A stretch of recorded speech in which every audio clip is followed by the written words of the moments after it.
Hello everybody, it's been a while but I'm back, and in this series I'm going to look at how we build commercials.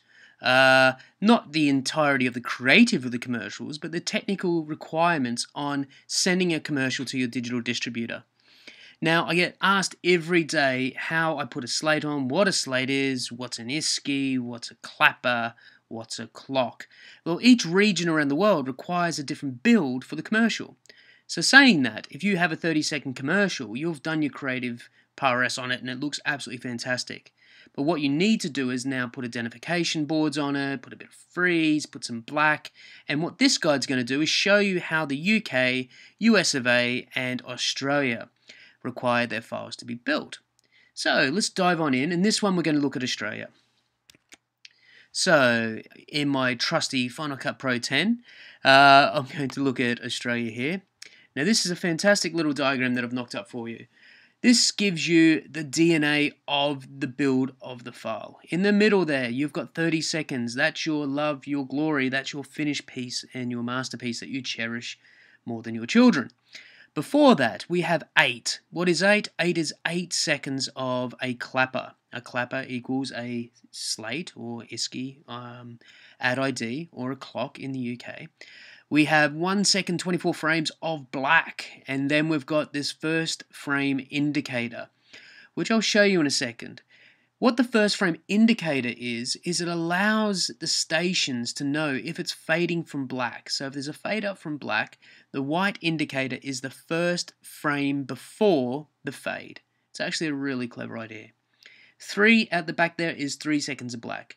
Now what's interesting, and a lot of Americans and Canadians will look at this and scratch their heads, the UK and Australia require 29 seconds of audio.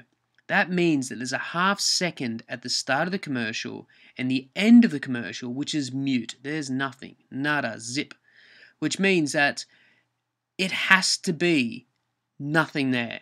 If there's something there, residual, build up, a bit of music, it will be failed by your digital distributor.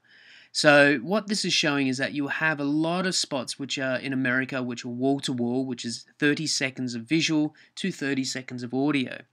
In Australia and New Zealand, well, New Zealand is kind of an interesting one. They'll accept both. But what normally the best rule of thumb, if you're sending spots down to Australia and to New Zealand, it's best to go with the lowest common denominator, which is Australia. Australia needs 29 seconds or half a second mute at top and tail. So let me show you the clapper slate countdown thing. In Australia, it's known as a clapper. Now, playing this through, the bottom right there, you'll see you've got 10, 9, and this will count down. The information required is a key number. A key number is like an ISKI and like a clock in Australia.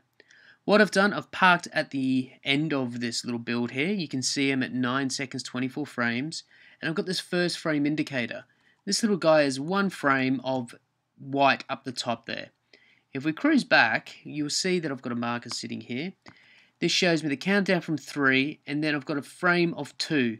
There is no audio on these at all. Old school, we used to put a 2-pip on. 2-pip used to allow us to sync up the audio to the finished audio that might have come back from an audio house.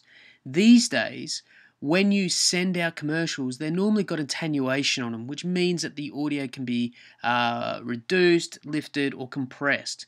If you've got pips or beeps on the countdown, those will be classified as the final mix of audio as well, which you do not want. Let's look at the autonomy of the information that you absolutely bare minimum have to put on. So, key number, as we said, this is the identification of the commercial itself. The clients will obviously be this: production, key, agency, duration, aspect ratio, data production, and a CAD number. Now, a CAD number is basically an approval number. In England, they use it as Clearcast. In Australia, it's Free TV or a CAD number. OP48 compliant. This is a necessity on all the slates. It is an audio requirement, and this means that since Australia's turned over to -24 for their loudness, that's OP59. Now, OP48 is the legalized law of it, and it needs to be on the slate. you can have either OP48 or OP49 on it. Again, check with your local distributor, but you do need one or the other on there, or it will be failed. Now, the key number needs to be up to 13 digits without any slashes, underscores, or dashes in it. I would have a chat to your distributor as well and see what you can do. If you're getting CAD approval for the spot, the key number would have had to be used for that.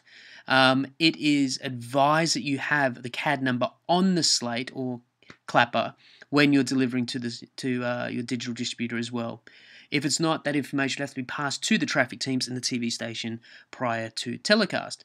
Now, a word of warning is that the duration, I normally put 30 seconds. Putting 3000 can be misconstrued as saying sometimes 30 minutes. If you just put 30 there, it's a bit messy. If you put 30 with a little dash, just stick with the program and put 30 seconds on there.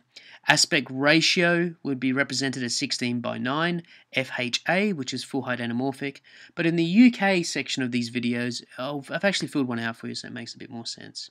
Data production and the production itself is argumentative, but if you have the option there, I would fill it out. This again is just a template for you, and hopefully it has cleared up a couple of things. I'll put all these up on the site as well, which will allow everyone to see it and use it. But as I said, this is a guide. Check with your local digital distributor for their white pages.